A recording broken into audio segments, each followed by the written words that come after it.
The worst betrayals aren't the ones you see coming. They're the ones you come home early to find. I knew I'd come home too soon the moment my key hit the lock and stuck, refusing the gentle insistence of my wrist.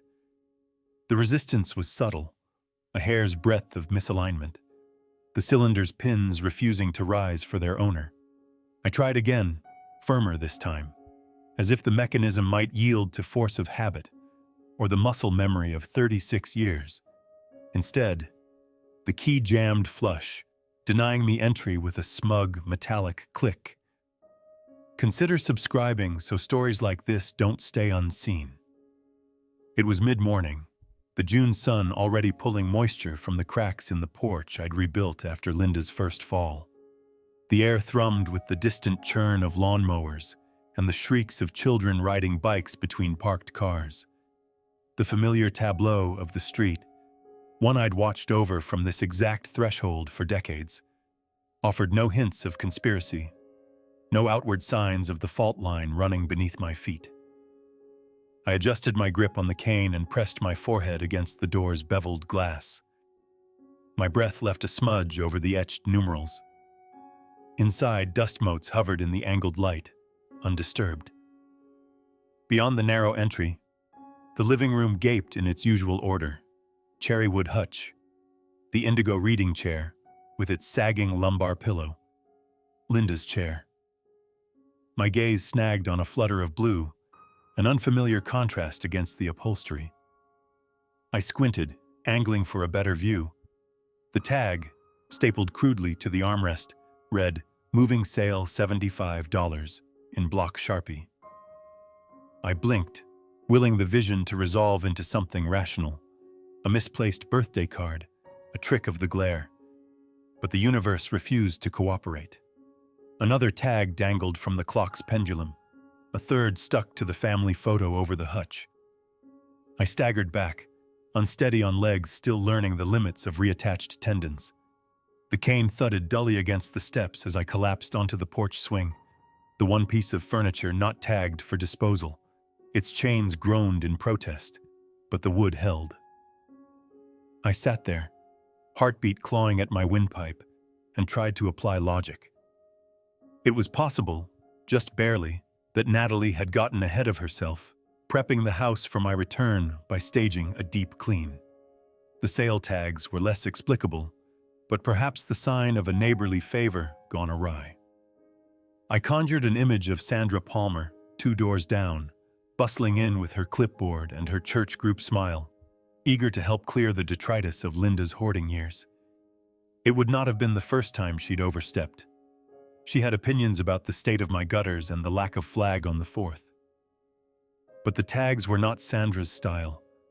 I pictured Natalie, her hair pulled back in that severe bun, lips pressed to a pale seam as she made lists on the backs of envelopes.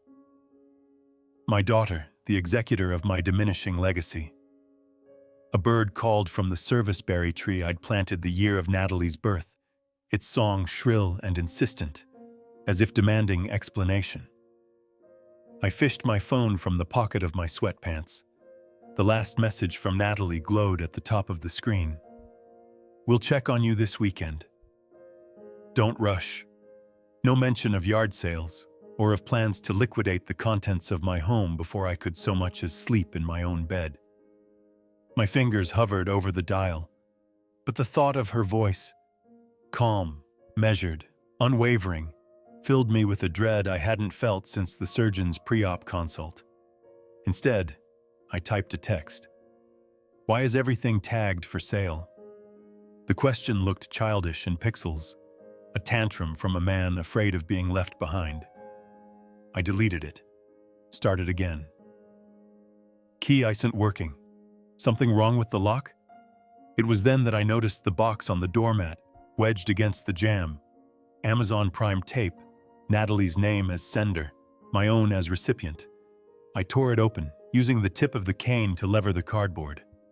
Inside, nestled in biodegradable packing peanuts, was a blood pressure cuff, an economy pack of incontinence pads, and a shrink-wrapped guide to graceful aging at home, the essential workbook for seniors and their loved ones.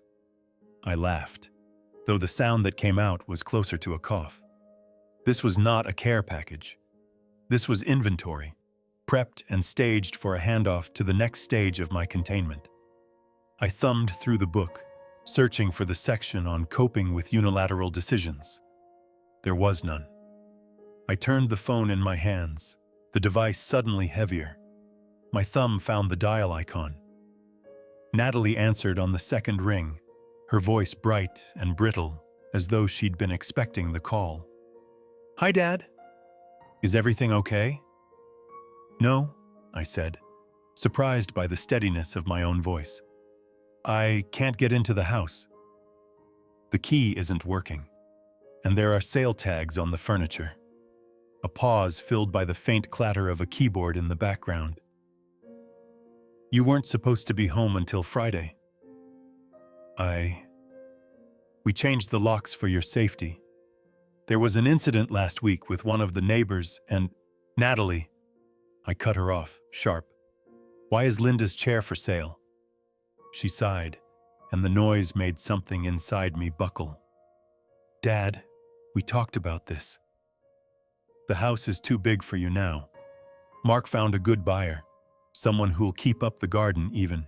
And we started cleaning out some of the—" "I said I wanted to come home," I interrupted, but she was already moving on, her tone quickening. "You'll be more comfortable at Sunny Pines. They have a gym for your PT and a shuttle for appointments." I put the info packet on the kitchen table, "which I cannot reach," I said, staring through the glass at the blue tag on the clock. My hands trembled, as if the tremor were contagious, leaping from wood to skin. "You had no right." For a moment, the line went silent. I could picture her at her desk, the blinds drawn against the morning, her husband pacing in the background with his ever-present Bluetooth. "It's not safe for you anymore, Dad. After the fall, after the surgery, it's my house," I said, and the words echoed, hollow, like a challenge shouted into a canyon. She exhaled, the sound softening around the edges. "I'll come by after work," she said. "Please don't try to force the door." I promised nothing. When the call ended, I sat there, numb, watching the shadows creep across the boards. It was an hour before I moved again, and by then the neighborhood had returned to its default setting. Quiet, orderly, unchanged by my absence or return. I pressed my palm to the window again, felt the faint, greasy outline of Sharon's handprint still smudged on the glass. Less clutter, I thought. As if the sum of a marriage, a fatherhood, a lifetime of working hands could be boxed and reduced to so many yard sale oddments. The tags inside the window glowed in the waning sun, little blue flags marking the boundaries of a life no longer mine. The air on the porch had grown thick and acrid. A smell of cut grass and distant chlorine drifted from somewhere up the block. I sat on the top step, my cane laid across my knees, and tried to picture what would come next. The urge was to call a locksmith, to force the issue by sheer mechanical will, but something about the implacability of the locked door told me there were other forces at work, ones that could not be circumvented with torque or leverage. So I waited. I watched the sunlight crawl across the uneven lines of the porch, watched the maple's shadow creep toward the foundation, and listened as the world continued on, indifferent to the small drama unfolding at the edge of its attention. I thought of Natalie as a child, her hands sticky with popsicle and her eyes bright with an optimism I'd never understood, and in the end, failed to preserve. I thought of the ache in my leg, the way it pulsed with each minute that passed, and of the things that are lost when you stop paying attention. When the sun dipped behind the roofline and the automatic porch light flickered on, I realized hours had elapsed.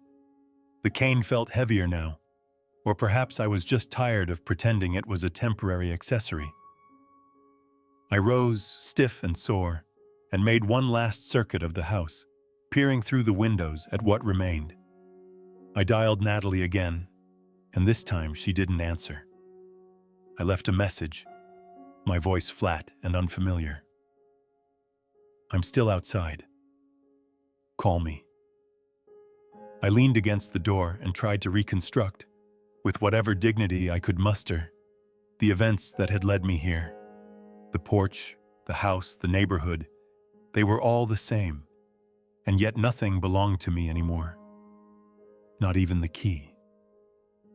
Night fell, and the distant laughter of children faded, replaced by the hush of sprinkler systems and the intermittent click of porch lights coming on, one by one, up and down the block. I sat there, alone, and waited for someone to let me back inside. I was still on the porch when the headlights swept up the drive, flaring and then settling into a slow crawl that announced not so much arrival as the inevitability of confrontation.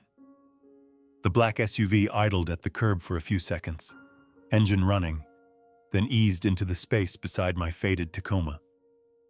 A door slammed, purposeful and final, followed by the brisk click of expensive shoes on concrete.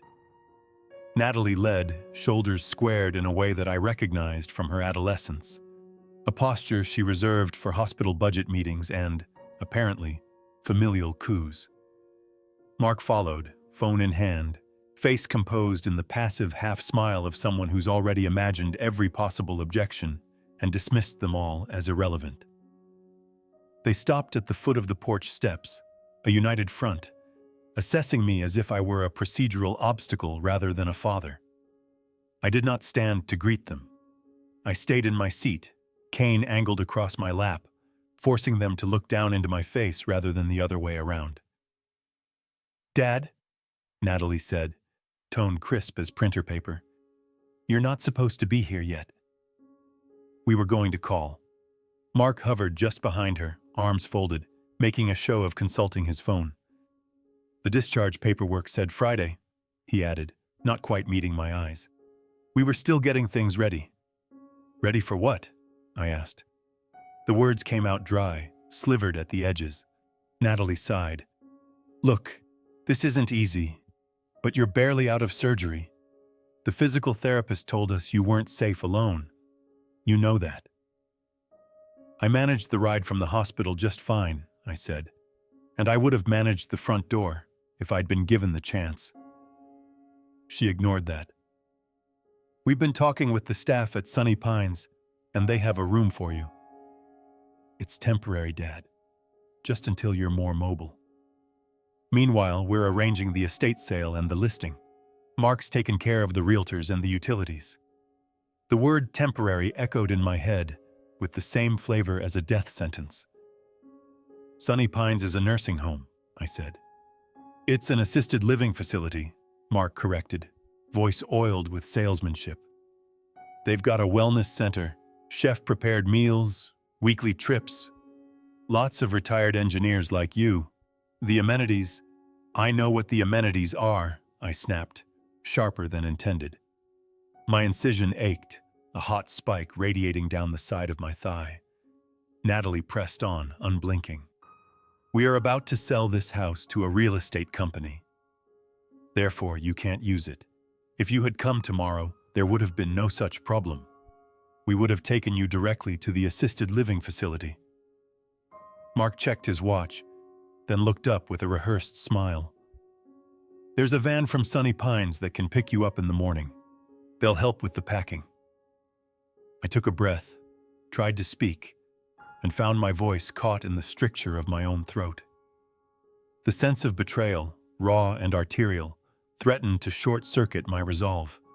I forced my focus to the details, the way Natalie's hands gripped the porch rail, white-knuckled but steady, the exact shade of blue in the tags visible through the front window, the faint antiseptic scent still clinging to my own shirt. "You've already made up your minds," I said. This was never a conversation. Natalie's expression flickered, but she tamped it down. "You know I have to be in surgery at 6 tomorrow, and Mark's got back-to-back calls. We thought this was best." They started back toward the SUV, assuming, I suppose, that I would follow instructions as obediently as I had followed orders in uniform or protocols on a job site. At the curb, Natalie turned. "I'll call you in the morning." I watched them drive away, taillights receding into the pooled darkness of the street. Only after the engine's hum had faded did I realize I was clutching the cane so tightly my fingers had blanched, the old blunt force of anger and humiliation tightening every muscle above and below the scar. The porch felt smaller now, the house behind me shrinking to a stage set for someone else's narrative. The pain was a dull roar beneath my skin, but more pressing was the cold certainty that I had been erased, preemptively, as if I were already gone and just needed the paperwork to catch up. But I wasn't gone. I was here, and I was angry. And if there was one thing my years had taught me, it was how to dismantle a bad plan, piece by piece, until all that remained was the truth and the aftermath. I sat there until the porch light clicked off, the last comfort automated and impersonal. Then I braced my cane against the boards I'd hammered in with my own hands, and began to think, methodically, ruthlessly, about how to take my life back, starting with the lock on the front door. I woke on the porch swing, the cheap vinyl cushions soaked through from dew and sweat, neck creaked at a cruel angle. Across the street, a sprinkler hissed to life, spattering the sidewalk in neat geometric arcs. The sky above was already rinsed with light, the kind that exposes the imperfections in paint and the grime in windowsills. I shifted, my side screaming where the cane had dug into my ribs in sleep, and tried to gather the remnants of dignity from what was left of my posture. It was then I saw Sandra Palmer, 2 doors down, making her slow progress up the walk in her terry robe and slippers, a battered coffee mug in one hand and the morning's paper in the other. Sandra was the sort of neighbor who baked for funerals, signed every HOA petition, and remembered the name of your dog even if she couldn't recall the year you moved in. She spotted me immediately, halted, and peered over her half lenses with the laser focus of a retired counselor. She didn't call out, just gave a small wave and waited for me to acknowledge her. I did, a thin gesture, more a flicker of surrender than greeting. She set her mug down on the porch rail, scanned the street for witnesses, then crossed the yard with deliberation, her slippers flattening the damp grass in 2 clean lines. I stood, or tried to. The effort left me clutching the arm of the swing for balance. "Morning, Sandra. I guess I lost track of time." She scanned my face, saw everything I wanted to hide. "You hungry?" she said. "I just pulled a coffee cake from the oven." "Come on, my back patio's warmer than that fridge box you're sitting in." I could have refused, but my lower back was not in the mood for pride. I followed her, limping, across the turf that separated our houses. My house and hers, I corrected myself, as if the possessive still mattered. Her kitchen was an ecosystem of organized chaos. The walls were a mellow gold, patched with a lifetime of photos. Prom snapshots of children grown and scattered. A grainy wedding portrait of her and Frank, deceased, cancer, 5 years gone. A watercolor rendering of the subdivision's original plat map. The counter held the coffee cake, still steaming, and a glass carafe sweating with condensation. There was a table set for one but with 2 chairs. She slid into one and gestured for me to take the other, as if I were a wayward student sent to detention. "Sugar?" she asked, already pouring the coffee. "No thanks. Black's fine." She poured anyway, then pushed the mug across with a napkin underneath. "So, what's got you camping on your own porch in that getup?" She flicked her gaze at the drawstring scrubs and hospital socks I'd forgotten to be ashamed of. I tried to start with the practicalities, rehab, the early discharge, a mix-up with the lock, but the details tangled as soon as I said them aloud. Sandra listened, arms crossed, her face shifting from curiosity to tight-lipped dismay as I recounted the events. I kept it clinical, the blue tags, the phone call, the conversation in the dark. But when I reached the part about Sunny Pines, I couldn't help it. The voice wobbled, barely perceptible but enough to make her reach over and put a hand on my forearm, warm and steady. "I see," she said, and the softness in her tone was worse than any rebuke. "Natalie did all that while you were in recovery?" I nodded. "Mark too. He's got the keys. I'm, surplus to requirements." Sandra pressed her lips together, thinking. "That's a hell of a thing," she said. She refilled my cup even though I hadn't touched the first one. "You know what, Hank? I never did like that man. Never liked the way he talked to you at the HOA holiday party. Always so sure he was the smartest in the room." She slid the coffee cake toward me. "Eat. You'll need your strength." I took a bite out of obligation, but found myself ravenous.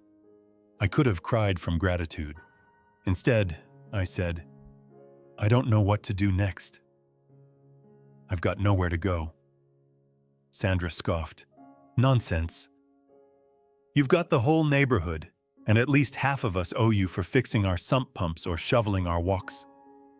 She stood, decisive, and plucked her phone from the charger. "I'm calling Ben Rogers. He's got that mother-in-law suite since his son moved out. Ben owes you big for that fence repair last winter." I tried to object, but Sandra was already punching in the number, the phone balanced expertly between chin and shoulder. She buttered a piece of toast for me with one hand while waiting for Ben to pick up. "Ben? Hi, it's Sandra Palmer. Listen, you busy this morning? Good. I'm with Hank and he needs a place to land for a day or two. Could you come over?" A pause, then she nodded, as if Ben could see her through the line. "Yes, bring the truck. He's got a few things to move." She hung up and gave me a look that brooked no argument. "Ben will be here in 10. Drink your coffee." I did. The caffeine spread through my veins like a warming agent, loosening the chill that had settled overnight. For the first time in 24 hours, I allowed myself to believe I might not be entirely alone. Sandra moved around the kitchen in practiced efficiency, slicing fruit, resetting the sugar bowl, erasing all evidence of crisis. She paused once, resting her hand on the back of my chair, and said, "You know, it's not just you. Families get like this, all transactional and short on patience. People forget what it's like to need someone." I almost smiled, but the shame was still too close to the surface. "Doesn't make it easier," I said. "Nothing worth a damn ever is," she replied, voice gentle but absolute. Ben Rogers arrived in under 5 minutes, hair uncombed, windbreaker over pajamas. "Jesus, Hank, you look like a train hit you," he said, and clapped me on the shoulder so hard it jarred the incision. Sandra recapped the story for him with minimal embellishment.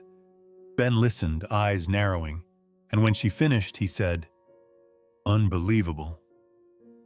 You know, I read a thing once about how older folks get fleeced by their own kids, like not even strangers, your own blood." I snorted. "That's reassuring." Ben shook his head. "No, I mean it's a pattern. There are whole groups that deal with this. Lawyers, advocates. Maybe it's time to call in a few favors." The thought had never occurred to me, or if it had, I'd pushed it aside in favor of the simpler narrative, one where the world just wore you down until you were too tired to fight. But now, in this small kitchen, surrounded by the detritus of ordinary life, I began to see the possibility of resistance. Ben nodded, as if he'd read my mind. "My place is yours as long as you need it. Guest room's made up. You want to go over and check it out?" I drained the last of the coffee, stood, and braced myself against the table. My legs felt more stable, the pain reduced to a manageable throb. "Yeah," I said. "I think I do."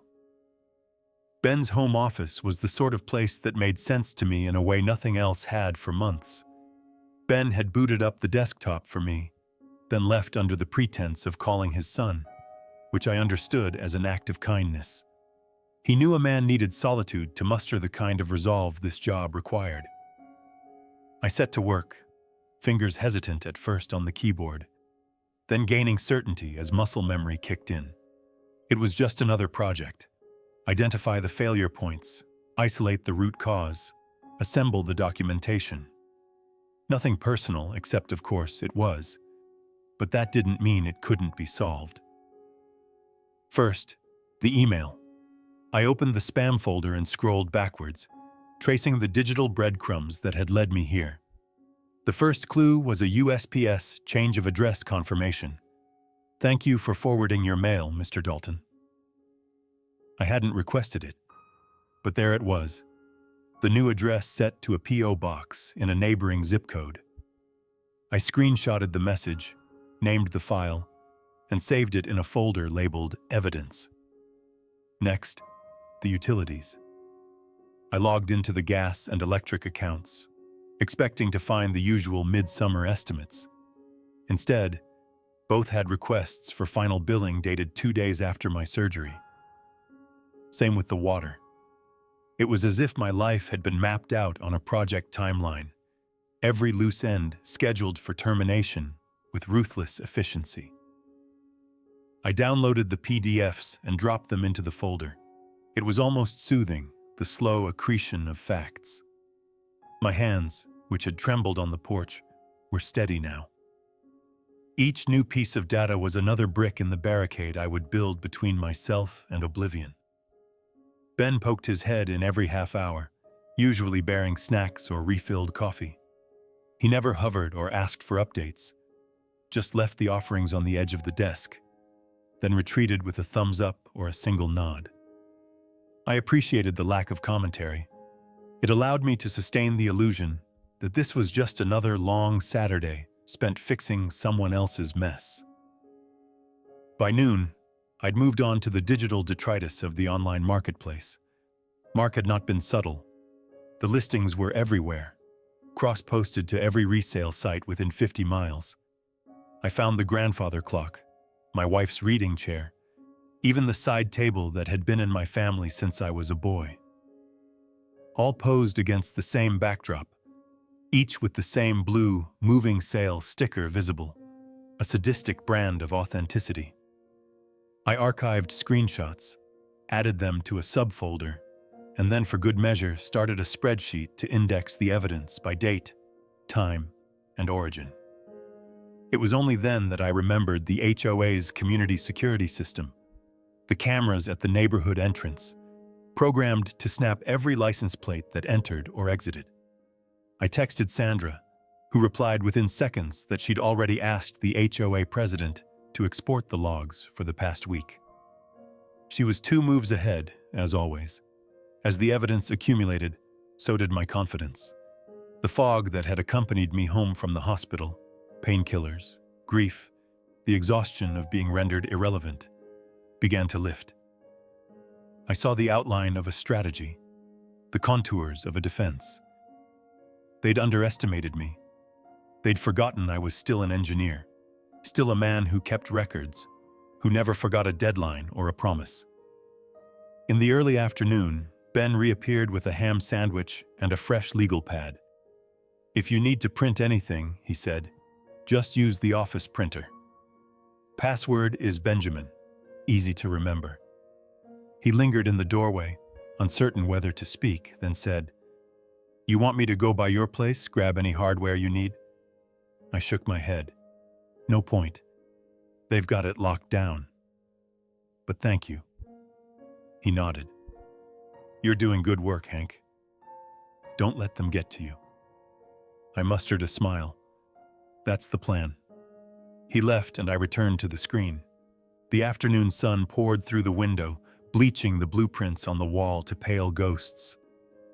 I worked straight through until dusk, organizing, annotating, and compiling, the folder on the desktop growing by megabytes with each passing hour.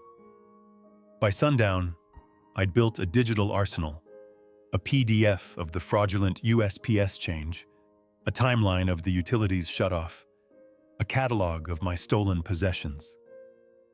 The HOA camera logs would finish downloading overnight, but I already had enough to prove the pattern. I leaned back, stretched, and felt the rare satisfaction of a job well done. For the first time since Natalie's call, I didn't feel like a victim. I felt like a man with a case to make, and the documentation to back it up. As I shut down the computer, I realized I was hungry and tired, but also something else, something like hope, or at least the bone-deep certainty that I could still fight. I packed up the printouts, slipped them into a manila folder, and waited for tomorrow, ready for whatever the next step required. The next day, I arrived at the diner 30 minutes early. There is a psychological advantage to occupying a space before your adversary does. The geometry of the booth, the sightlines to the door, the proximity to the register. All small edges in a negotiation or a war. The place was one of those aging mid-century survivors. Formica tables, cracked vinyl seats, the soft ping of a bell every time a ticket was hung in the kitchen. A surly waitress in blue mascara poured me a cup of drip coffee and left the pot. I ordered nothing. Food would only clutter the table and complicate the work at hand. I chose the corner booth, back to the wall, a direct view of the entrance. I set the manila folder in the center of the table and arranged the contents for quick access. I watched the window, watched the parking lot. It was raining, a light but persistent drizzle that warped the morning into a kind of half-light, all colors desaturated, all outlines blurred. They arrived at 9 o'clock sharp. Natalie was behind the wheel, Mark in the passenger seat, both faces compressed into tight, unreadable lines. They entered together, but Mark led the way, scanning the room for witnesses, then marching to the booth as if the outcome were already decided. "Hank," he said. "Not Dad. Not even Mr. Dalton. Just the barest possible identifier. The way you'd address a client who was about to be fired." Natalie slid in next to him, shoulders drawn up, eyes on the Formica. I didn't speak. I let them get comfortable, let the silence fill the space. The waitress came, and Mark ordered a black coffee for himself and decaf with Splenda for Natalie, answering before she could open her mouth. Mark launched into his script immediately. "I know you're upset. But this isn't personal. The waiting list at Sunny Pines is months long. We pulled strings to get you a slot. You'll be more comfortable there than you ever were at the house." Natalie flinched, just barely, but said nothing. Her left hand circled her wedding ring, spinning it around and around, a nervous tic from childhood reanimated under stress. I waited until the coffees arrived. When the waitress left, I opened the folder. "Let's get to it," I said. My voice was steady, more so than I'd expected. "Here's a copy of the change of address order. Here's the utility transfer, dated before I even left rehab. Here's a spreadsheet of my possessions posted for sale, including photographs Mark took in my living room. And here," I slid a stack of security camera printouts across, "are the logs from the HOA showing the moving van's license plates. You started moving my things out before you'd even told me." Mark's jaw tensed, but he didn't reach for the papers. "Look, Hank, this is a matter of safety. The doctor said you couldn't manage on your own anymore. Besides, that house is now very old and needs to be sold.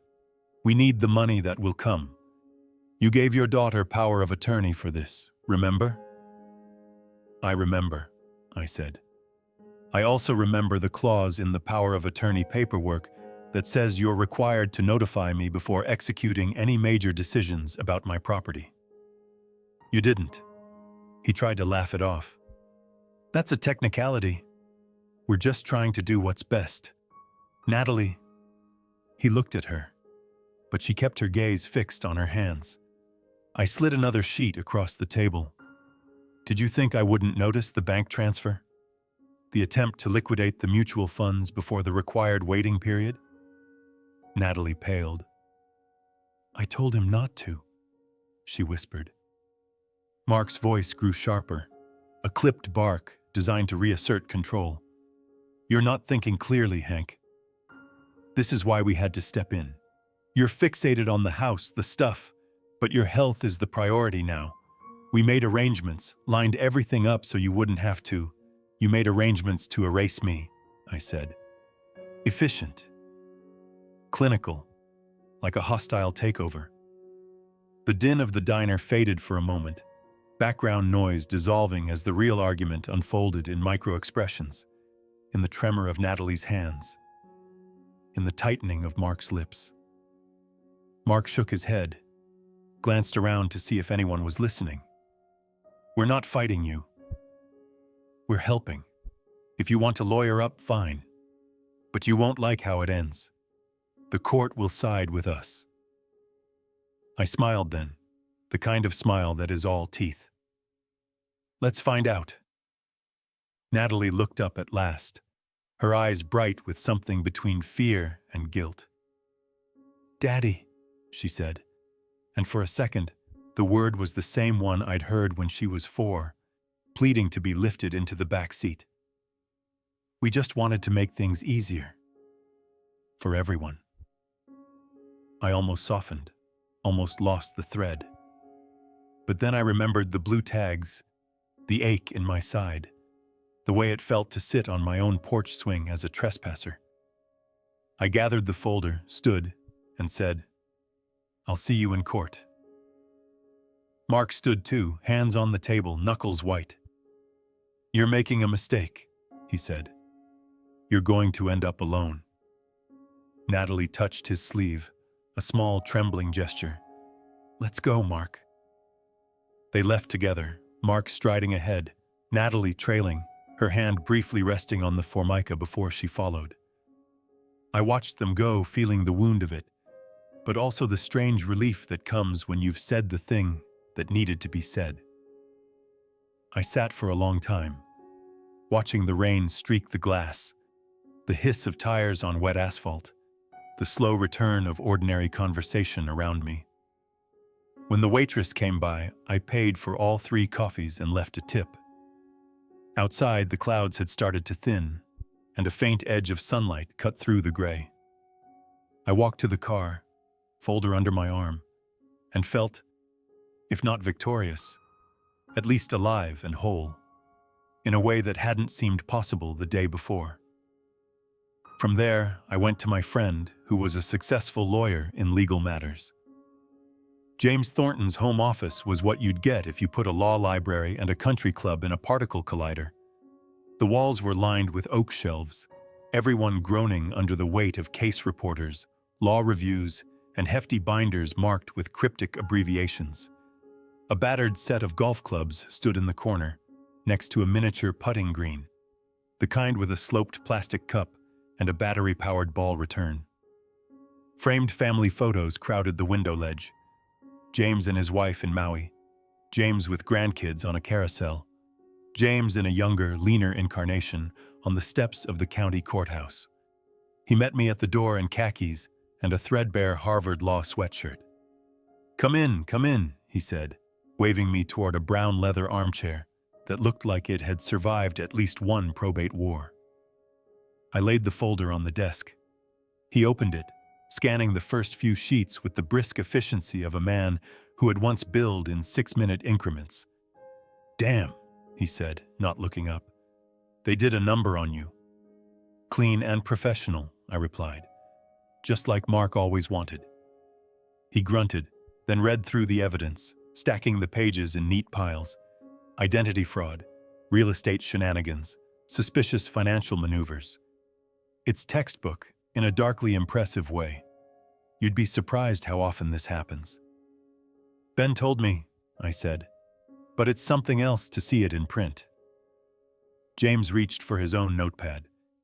First, we put identity theft alerts on your credit reports. Stops them cold. Second, we draft a cease and desist to the realtor and utilities, citing pending litigation. Third, we prep a package for the police in case Mark tries anything cute. But mostly, you want to get ahead of the narrative. Make it clear you're not going quietly. He scribbled a few notes, then paused to line up a putt on the green. The ball rimmed the cup and came back. He retrieved it, placed it again. When you file the police report, bring someone with you. 2 witnesses are better than 1. Understood, I said. He returned to the desk, picked up the bourbon decanter, and poured 2 fingers into a pair of heavy glasses. You still drink? Never stopped, I said, and meant it more than I would have liked. He handed me the glass. The bourbon burned all the way down, but the pain was clarifying, a hot line of purpose straight to the spine. We spent the next hour assembling documents, drafting emails, and composing a narrative that was equal parts legal defense and act of will. James was methodical, precise, never letting the emotion bleed into the language. He kept us on task, but every so often, as the sun set and the office grew dim, he'd pause and look at me with something like pity, or maybe respect. When the last email was sent, the final file uploaded, James poured one more round and motioned for me to join him on the putting green. Rule is, you sink 2 in a row, you win your case, he said. I took the putter, awkward at first, then steadier. The first ball rimmed the cup and dropped. The second followed, cleaner, straight in with no hesitation. James laughed, the sound bright and honest. Guess you're going to be fine, Hank. I walked out into the night, folder under my arm, and felt the future waiting. Uncertain, but at least mine again. Then I returned Ben's home. I sat on the edge of Ben's guest room bed, folder of legal documents beside me, and leafed through the photos I'd salvaged from the house before the lockout. They fit in a single manila envelope now, the evidence of a family compressed to a handful of frozen smiles and overexposed moments.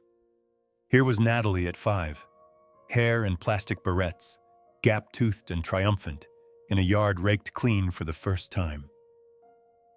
Here she was again at 10, holding up a science fair ribbon, my hand visible on her shoulder, the 2 of us squinting in the harsh flash. I remembered her voice that day, high and insistent, demanding that I stand behind her for the picture so people know who helped. There was a shot of her on a rented fishing boat, eyes narrowed against the glare. The only time she ever touched a worm. I could see Sharon's hand on the edge of the frame, reaching for the tackle box, always ready to intervene. There was her high school graduation, mortarboard askew, hugging me with both arms, while Sharon hovered at a respectful distance, half smile on her lips. I remembered the feel of Natalie's ribs beneath her robe, how hard she'd studied to get out, to move on. And then the wedding. The image was glossy, professional, a sharp contrast to the point-and-shoot childhood. Mark stood at the altar, hair carefully arranged, the smile wide but unyielding. Natalie was radiant and nervous, eyes scanning the crowd for a familiar face.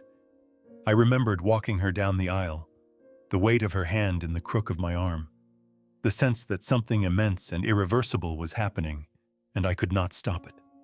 I shuffled the pictures back to the earliest, moved through them in sequence, a flipbook of closeness turning to distance. After the wedding, there were fewer photos. A Thanksgiving at their house, Mark carving the turkey, Natalie fussing over side dishes, a birthday party for one of the grandkids, Natalie smiling but with a carefulness I hadn't noticed at the time.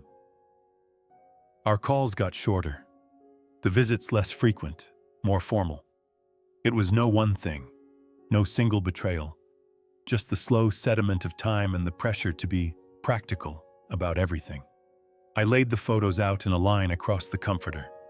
My hands, which had learned 1,000 ways to repair, to reinforce, to salvage the unsalvageable, hovered above the images as if searching for a way to join them back together.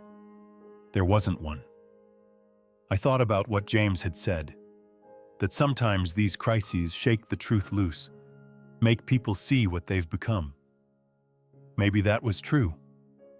Maybe it wasn't. But I knew, looking at the faces in the photos, that the only thing I could control was what I did next. I gathered the pictures, returned them to the envelope, then set the envelope on top of the legal folder. I looked at the clock. 2 in the morning. I should have slept, but the adrenaline of purpose was back, humming through my body like a generator left running after a blackout. I opened the folder, reviewed the plan James and I had built, and found a comfort in the clean lines of the checklist, the next steps already mapped out. I turned off the bedside lamp, let the darkness settle, and waited for the morning, knowing exactly what I would do. The next day, I was in the office of an attorney authorized to handle our matter. My hands wanted to sweat, but I forced them into stillness. Across the table, Natalie thumbed her phone, the same way she did as a teenager when she was pretending not to be upset. Mark, no pretense, leaned forward, fists balled on a yellow legal pad, as if ready to fight for a mortgage rate. The attorney, Ms. Sanghavi, made her opening gambit by arranging the folders in a shallow arc, like chess pieces ready to be advanced. She cleared her throat. "Thank you for coming on short notice, Mr. Dalton." "Miss Dalton." "Mr. Thompson." Mark's lips twitched with irritation at her refusal to say son-in-law. He didn't correct her. The mask was slipping. Natalie didn't look up from her phone. This was how it started. Procedural, antiseptic. As if the house, my house, wasn't anything more than a widget on a spreadsheet. I waited. There's always a moment in meetings, project, court, family, where silence is the first bid. I let the clock tick out a full 15 seconds. I broke it. "We're here because of a mistake," I said. Mark let out a snort and gestured to the folder in front of him. "The only mistake, Hank, is you not telling us sooner about the financial situation. You said—" I interrupted, "I'd take care of it. That never included a for sale sign." He slammed his palm on the pad. "But you gave us the authority. Durable power of attorney. Right here." He stabbed the paper as if it would bleed. "You signed it in front of a notary, Hank. You told us to do whatever was needed for the good of the house and your care. Or was that all for show?" A heat blossomed behind my breastbone. Not rage, exactly. Something more surgical. I gave Natalie POA so the bills would get paid while I was in rehab, after the knee surgery. Not to sell my home out from under me. Natalie at last looked up. Her eyes, the same slate gray I used to see in the nursery mirror, blinked once, twice. "Dad, it's more complicated than that." Her voice was the one she used at hospitals, gentle, managerial, cruel in its patience. "There are expenses you don't see. There are issues with the title, the insurance. You almost lost your coverage last month." "I never missed a premium in my life," I said. She slid her phone away, folded her hands, and did that thing with her jaw, where she was preparing to say something unpleasant, but necessary. "You're not seeing the bigger picture. Mark's job is shifting. I'm handling the boys' tuition. You can't manage the repairs and taxes alone. Your house is very old. Besides, it needs to be sold to pay the installments for our new car." "It's not yours to decide," I said. The words came out too cold, but I didn't apologize. My knees, under the table, ached in solidarity. Mark made a big show of splaying his hands. "No one's taking advantage. You set this up so we could help, remember? Family first." He said the phrase with such acid I almost believed he meant it. The attorney, who had been conducting the world's quietest pen orchestra, cleared her throat again. "Mr. Dalton, would you like to explain the purpose of today's meeting?" I slid the manila envelope across the table. It made a soft scraping sound.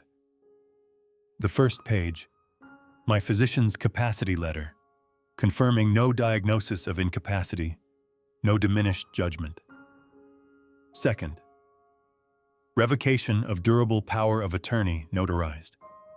Third, a demand letter to the brokerage, withdrawing all listing and marketing of the property, signed and witnessed. Fourth, A signed, wet ink statement revoking all prior oral or written delegation of financial or personal authority to any party except my counsel. Natalie's hands froze above the papers. The attorney nodded, as if this too was part of the expected choreography. You understand, Ms. Dalton, that your power of attorney is now void. Natalie blinked once, then looked at me. I felt her panic through the way she held her breath. I remembered holding her as a baby, when she cried so hard she'd stop breathing and turn purple. And you had to shake her, gently, to bring her back. She was holding her breath now. Mark's anger did not bloom into shouting. It curdled, dense and coiled, settling in the way he gripped the chair arms. You can't do this.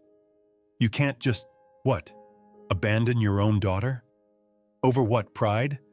Some legal technicality? I looked at him, really looked, and wondered if this was how my wife saw me near the end, when my routines were more important than the day itself, when aged. I wanted to feel pity. All I felt was a clarity so cold, it was almost relief. This is my house, I said. You will not sell it. You will not market it. You will not present yourself as my agent or make another decision about my welfare unless I ask. Your authority is revoked. Today I am serving notice. Natalie wiped her eyes with a practiced motion, just one finger to the corner, as if nothing had happened. I was only trying to help everyone, she said. I know, I said. That's what makes it hurt. The attorney gathered the papers, made copies, offered a copy to each of us. Mark didn't take his. Natalie did, and slipped it into her purse without looking at it. I stood. My knees ached, and I let them. The ache told me I was upright, standing on my own. I left the room first, and did not look back. The front desk at the county recorder's office was a bulletproof rectangle of acrylic, manned by a woman with a bun so tight it looked like an air raid siren. Form? She said, without looking up. I slid the revocation of durable POA across the counter. She scanned the header and passed a time-stamped receipt back with one hand, the other never leaving her mouse. The whole transaction took less than 10 seconds. I saw my name crawl across the digital docket. Dalton, Hank R., durable POA, revocation, recorded. Then, 20 minutes later, the trust transfer deed. Dalton, Hank R., trustee, Dalton Living Trust, grant deed, recorded. I'd always thought there'd be a sense of accomplishment to this kind of thing, but it was more like the muted relief of finishing a dental procedure. Your jaw still aches, but at least nothing is being drilled anymore. I ran my thumb over the seal. Next, the title and escrow office. I didn't have an appointment, but the desk clerk gave me a quick once-over and waved me to a booth by the window. I explained the situation, listing withdrawn, POA revoked, all prior instructions superseded, and watched her type with the speed of someone trying to finish a shift. She barely blinked. Noted, she said, and I'll flag the property with a notice of non-consent. Any contact with buyers or agents will be redirected to you directly. Outside, the day was pale and windless. I called the brokerage, half expecting to get Mark, or at least one of his proxies, but the voice on the line was pure customer service. Dalton? The listing is canceled as of this morning. Yes, sir. MLS shows as withdrawn. Yes, the photos are already down. Not even a whiff of surprise. My next stop was the bank. The manager recognized me.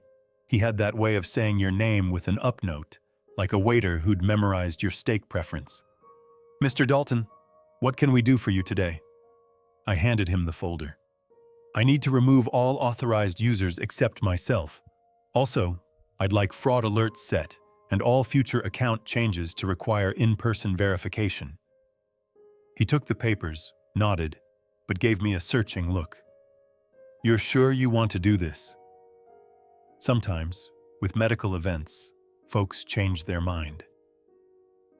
Not this time, I said. He processed the forms in silence, then returned them in a neat stack, each page date and time-stamped. I thought of all the times I'd let Natalie handle these errands, how she'd always insist on checking the receipts against her own ledger, down to the penny. Now every page was a signed admission that I was, stubborn, defensive, alone? I preferred in control. Last stop, the assisted living facility. The parking lot was nearly empty. I walked the long corridor past bingo flyers and condolence lilies, the carpet muffling every step. The receptionist didn't recognize me, but the intake administrator did. She looked at the envelope as if it contained live bees. "There's no active file for you, Mr. Dalton." "Good," I said. "But if anyone tries to make one or sign me up, you call this number first." I circled my attorney's direct line in ink at the top of the page. She hesitated. "We can't control what family members. You can control what paperwork you accept." My voice was level, but the muscle in my jaw twitched with each word. She nodded. "Understood. We'll keep this on file." She looked at me, then away, and for a moment I wondered if she saw her own parents in the set of my shoulders. The hard way I gripped the chair rail as I stood to leave. Outside, the sky was turning toward dusk. I sat in my car, the copies of all my paperwork fanned out across the passenger seat, and let myself feel the exhaustion for the first time. It was a good tired, not the sinking kind that comes after a loss, but the ache of muscles finally doing the thing they were built for. Each stamped page, each signed line, felt heavier in my hand than the sum of their parts. I closed my eyes and let the weight settle. There would be fallout. Mark would lawyer up, Natalie would call in tears, and the neighbors would whisper in driveways about what the hell was going on at the Dalton place. But now, the house was mine. The record said so. I drove home, the folder of copies buckled into the seat beside me, and for the first time in months, the front door looked like an entrance, not an exit. The confirmations arrived in a predictable cascade. First, the email from the brokerage, listing status, withdrawn. Then the terse update from the title company confirming no further action would be taken without my express approval. And finally, the county's digital certificate, a PDF marked with my name. I made myself a sandwich. Then I opened the laptop and started the real work. The attorney had already drafted the will update. All I had to do was review and sign. Charitable beneficiaries, VFW, Meals on Wheels, the County Senior Pet Rescue Fund. I scheduled the transfers, monthly, small but persistent, a trickle of money that had once gone to private school tuition and now would feed the hungry, clothe the forgotten, buy comfort for strangers whose only sin was growing old without a Natalie or a Mark to manage their affairs. It felt almost like subterfuge, but I liked the idea of my legacy rerouting itself away from expectation and toward need. I didn't trust myself to write a message to Natalie. Too much room for self-pity or, worse, for hope. So I stuck to a single lawyer-approved sentence. Future contact will be welcome only on terms of mutual respect and restitution. Until then, I wish you well. I sent it to Mark too, then closed the phone. The thud it made was small but final.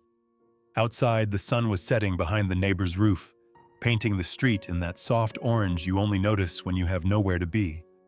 I took the time to fix the porch light, the one that had flickered for months but never fully died. The new bulb glowed steady and unremarkable. I stood by the front steps and watched the beam cut a shallow puddle of light onto the walk.